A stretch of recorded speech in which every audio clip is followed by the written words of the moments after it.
मागणी आता महाराज पुढे तर अशी राहणार आहे की याच्यावरती आता मोठी कारवाई झाली पाहिजे की जे लोक एक वेळा दोन वेळा याच्यामध्ये जर सापडत असतील तर त्यांच्यावरती एक मोकासारखा गुन्ह्याचा त्याच्यामध्ये त्यांना लावला गेला पाहिजे की त्याच्यातनं परत ते लोक 2-2, 4-4 वर्ष सुटता कामा नये.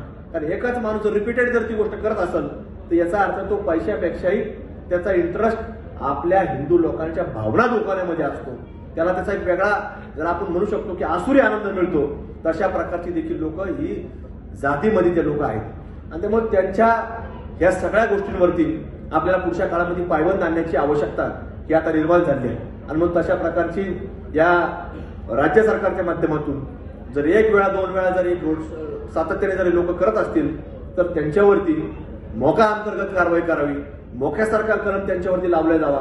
कारण हा तसा गुन्हा गो हत्याचा गुन्हा हे सोपा नाही.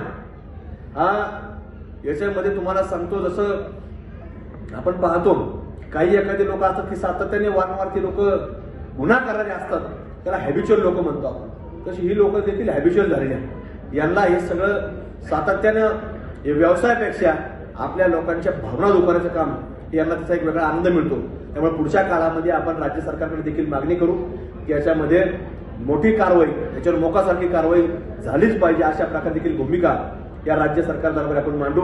तशा प्रकारचा कायदा या महाराष्ट्रामध्ये पारित करण्याकरता आपण पुढाकार घेऊ.